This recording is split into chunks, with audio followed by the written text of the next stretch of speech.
네, 안녕하십니까. 이번 시간에는 그 시네마 4D에서 애니메이션을 루핑 시키는 방법을 좀 살펴볼 겁니다. 물론 여러 가지 방법이 있는데 그 중에 뭐 대표적인 거 한 3, 4개 정도만 살펴볼게요. 가장 기본적으로 루핑 시키기 위해서 사용하는 방법이 가장 기본적인 거는 그 키프레임을 그쵸 루핑 시키는 거죠. 그 방법이 있을 거고, 두 번째 방법은 뭔가 여러분들이 어떤 뭐 플러그인 같은 거 그런 거를 이용하는 방법도 있고요.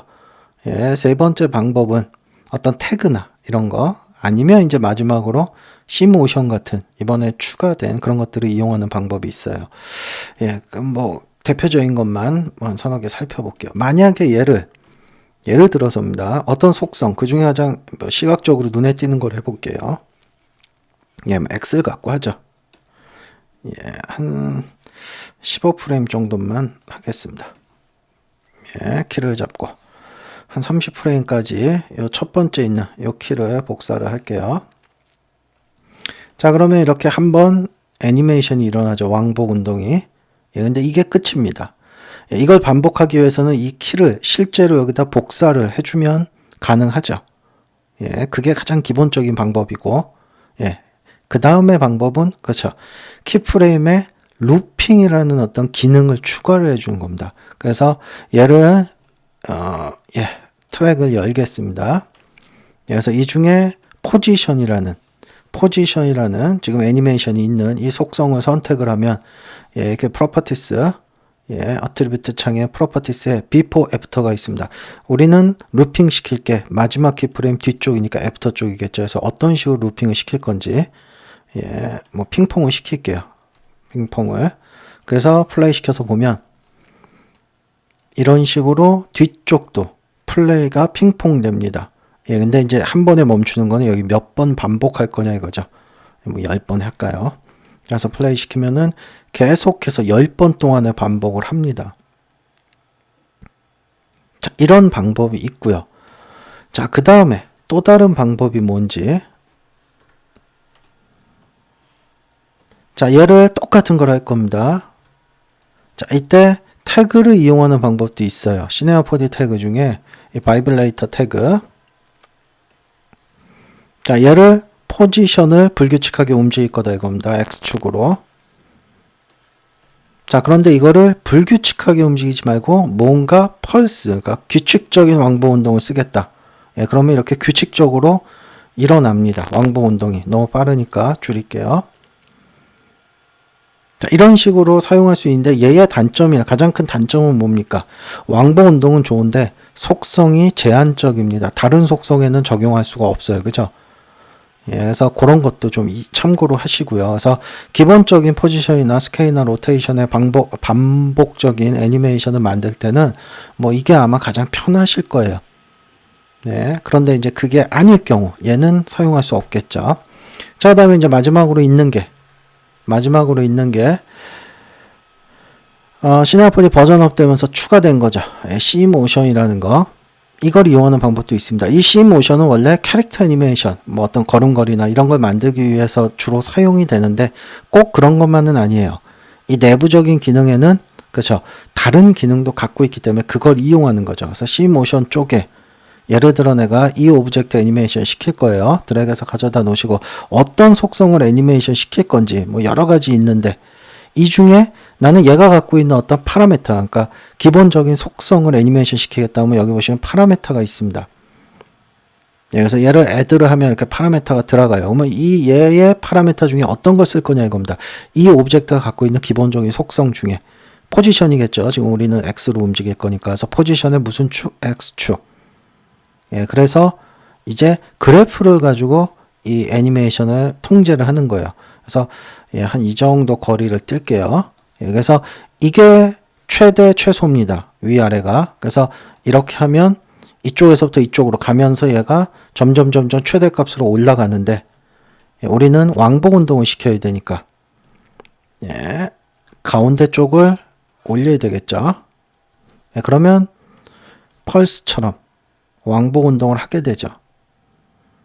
그래서 이 루핑 시키는, 그러니까 어떤 애니메이션을 왕복 운동, 루핑 시키는 방법은 여러 가지가 있는데 뭐 앞에 거 본 것도 좋지만 가장 진보된 방법은 아마 이 C모션을 이용하는 게 가장 진보된 방법일 겁니다. 그래서 얘를 가지고 뭐 전체적인 애니메이션 같은 거는 시간이나 이런 거는 얘를 갖고 통제를 하는 거고요. 네. 전체적인 한 번 왕복 운동이 여기서부터 여기까지의 길이가 몇 프레임이냐 이겁니다. 60. 뭐 예를 들어 난 30이면 30 아까처럼.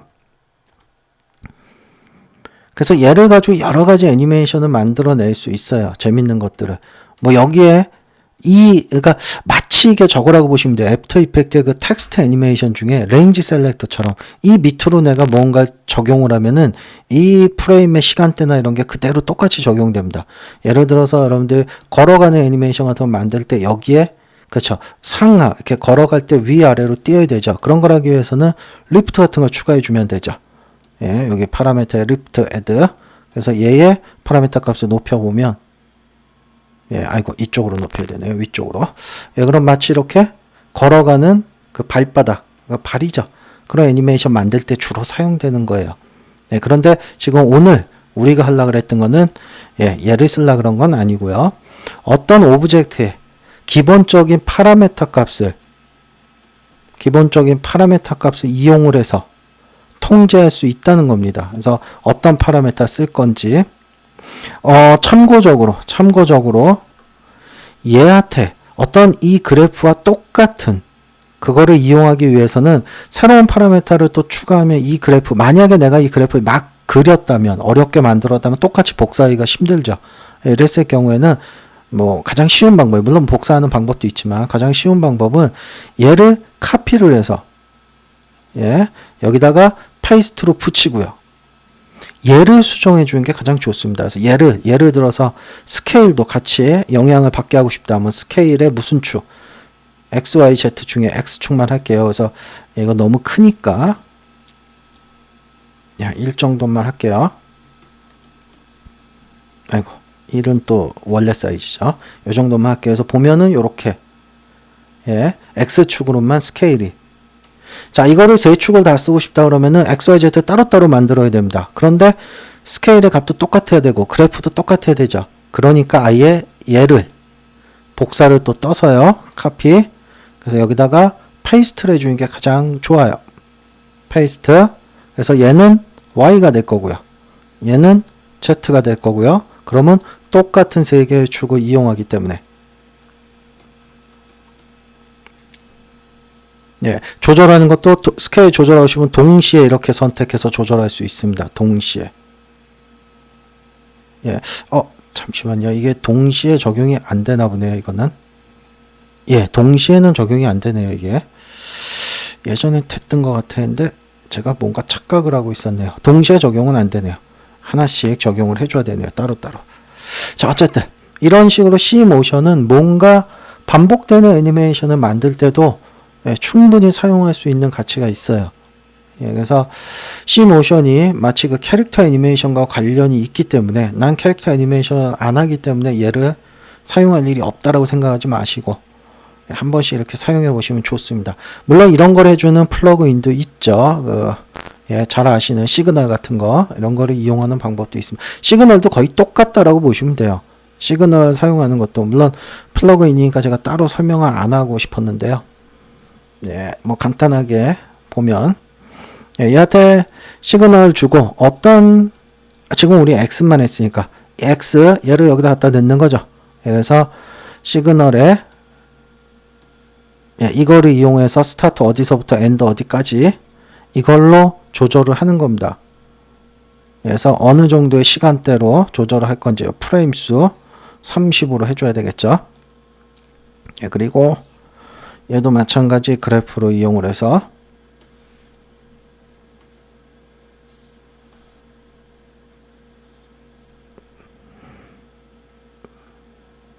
그래서 한 번만 되면 안 되고 루프 네, 이런 식으로 해서 이게 마치 그 C모션이랑 똑같다라고 보시면 돼요. 시그널이라는 플러그인도. 그래서 왕복 운동, 반복 운동, 루핑 운동 이런 걸 만들 수 있는 방법은 굉장히 다양합니다. 그래서 오늘은 그 다양한 방법들을 살펴봤고 언제 적당한 거가 가장 편한 걸 쓰시는 게 좋죠. 작업에서. 굳이 뭐 간단한 걸 어렵게 갈 필요는 없습니다. 그래서 이런 것들을 정리 한번 잘 해두셨다가 필요할 때 적재적소에 한번 사용해 보시기 바랍니다.